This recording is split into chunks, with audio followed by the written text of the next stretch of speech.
spilling popcorn on them, and he demanded that they pay for the popcorn. And by the time it was all over, the two older boys were in the hospital, and he was on his way to Camp Green Lake Juvenile Correctional Facility. The name Green Lake was a cruel joke. He spent 14 months in a dried-up lake bed where he did nothing except dig holes. Later, when he applied for a job at Rain Creek, Jack Dunleavy warned him the job would require a fair bit of digging. Armpit just smiled and said, "No sweat." After leaving Camp Green Lake, he first spent 6 months at a halfway house in San Antonio, where he attended school and received counseling. There were 16 boys at the halfway house. The counselor there told them that the recidivism rate for African-American boys was 73%. That meant, according to the statistics, that 11 or 12 of them would be arrested again before they turned 18. The counselor said the rate was even higher if you didn't finish high school. "If you think life was unfair before you went to prison," she told Armpit, "it's going to be twice as bad when you go back. People are going to expect the worst from you and will treat you that way." She said his life would be like walking upstream in a rushing river. The secret was to take small steps and just keep moving forward. If he tried to take too big a step, the current would knock him off his feet and carry him back downstream. Upon returning to Austin, he set 5 goals for himself. 5 small steps. 1, graduate from high school. 2, get a job. 3, save his money. 4, avoid situations that might turn violent. And 5, lose the name Armpit. He picked up his shovel and went back to his trench. Jack Dunleavy always brought a radio to the worksite, and it was now playing a song by Kaira DeLeon. "I'm gonna take you for a ride, and we're gonna have some fun." The mayor, who had started to walk away, came hurrying back. "Oh, I love this song," she exclaimed. "I'm gonna take you for a ride, ooh, and we're gonna have some fun." Cherry Lane raised her arms in the air as she wiggled to the music. Armpit tried not to laugh. At least there was music. There had been no radios to listen to when he was digging holes at Camp Green Lake. "I'm gonna take you someplace you never been before, and you'll never be the same again." Chapter 2. A rusted Honda Civic drove noisily down the street and parked across from the mayor's house. Armpit had finished digging his trench and was attaching PVC pipe. The mayor had gone back inside. The driver's side door had been bashed in, and it would have cost more to fix than the car was worth. The driver had to work his way over the stick shift and then exit on the passenger side. The personalized license plate read, X-Ray. "Armpit!" X-Ray shouted as he crossed the street. "Armpit!" The guys at work didn't know him by that name, but if he didn't say something, X-Ray would just keep on shouting. Better to answer and shut him up. "Hey," he called back. "Man, you're really sweating," X-Ray said as he came near. "Yeah, well, you sweat too if you were digging." "I've already dug enough dirt to last one lifetime," said X-Ray. They had met each other at Camp Green Lake. "Look, don't call me Armpit around other people, all right?" Armpit said. "But that's your name, dog. You should never be ashamed of who you are." X-Ray had the kind of smile that kept you from hating him no matter how annoying he was. He was skinny and wore glasses, which were now covered with clip-on shades. He picked up Armpit's shovel. "Different shape." "Yeah, it's for digging trenches, not holes." X-Ray studied it a while. "Seems like it would be harder to dig with.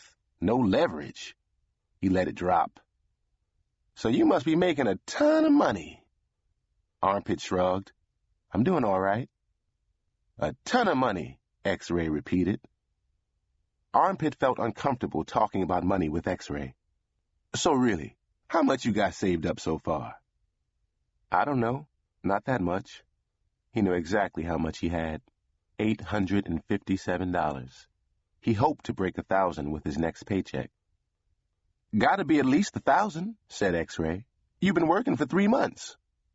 just part-time. Besides working, Armpit was also taking 2 classes in summer school. He had to make up for all the schooling he'd missed while at Green Lake. And they take out for taxes and stuff, so really I don't take home all that much. 800?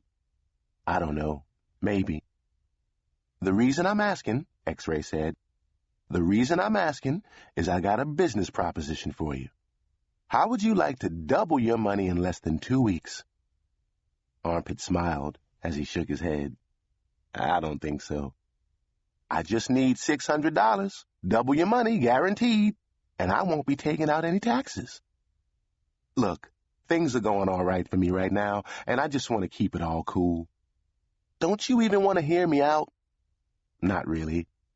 It's not against the law, X-Ray assured him. I checked. Yeah, you didn't think selling little bags of parsley for $50 an ounce was against the law either. Hey, it's not my fault what people think they're buying. How's that my fault? Am I supposed to be a mind reader? X-Ray had been sent to Camp Green Lake for selling bags of dried parsley and oregano to customers who thought they were buying marijuana.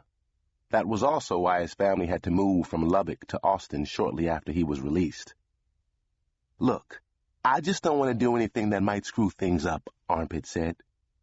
That's what you think? That I came here to screw things up? Man, I'm offering you an opportunity. An opportunity. If the Wright brothers came to you, you would have told them it's impossible to fly. The Wright brothers? Asked Armpit. What century you living in? I just don't get it, said X-Ray. I don't get it. I offer my best friend an opportunity to double his money, and he won't even listen to my idea. All right, tell me your idea. Forget it. If you're not interested, I'll find somebody else. Tell me your idea. He actually was beginning to get just a little bit curious. What's the point? Asked X-Ray. If you're not going to even listen. All right, I'm listening, said Armpit. X-Ray smiled. Just 2 words. He paused for effect. Kaira DeLeon. It was 11:30 in Austin, but it was an hour later in Atlanta, where Kaira DeLeon, a 17-year-old African-American girl, was just waking up. Her face pressed against a pillow, which was, in fact, a pillow. There wasn't much oomph left in the stuffing, and the edges were frayed. The picture of the bear with the balloon, which had once been brightly colored, had faded so much it was hardly visible. Kaira groggily climbed out of bed. She wore boxer shorts and was unbuttoning her pajama top as she made her way to what she thought was the bathroom.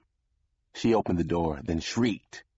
A 30-year-old white guy sitting on a couch stared back at her. She clutched the 2 halves of her pajama top together and slammed the door. The door bounced back open. "Doofus!" Kaira shouted at the man, then closed the door again, making sure it latched this time. "Can't a person have some privacy around here?" she screamed, then made her way to the bathroom, which was on the opposite side of her bed. Over the last 3.5 weeks, she'd been in 19 different hotel suites, each with no fewer than 3 rooms, and one with 6. So really, it was no wonder she went through the wrong door. She didn't even remember what city she was in. She suspected that Polly, her psychiatrist, would tell her she had done that on purpose, something about wanting to show her body to her bodyguard. Maybe she was better off not telling Polly about it. Everything she said in her therapy sessions was supposed to be confidential, but Kaira suspected that Polly, like a parrot, repeated everything to El Genius. She had no privacy, not in her hotel room, not even in her own thoughts. The problem was that, except for Polly, there wasn't anybody on tour she could talk to. Certainly not her mother, and not her doofus bodyguard. The guys in her band were all at least 40 years old, and treated her like she was a snot-nosed little kid. The backup singers were in their late 20s, but they seemed to resent her being the center of attention. The only time she felt at peace was when she was singing. Then it was just her and the song, and everybody else just disappeared.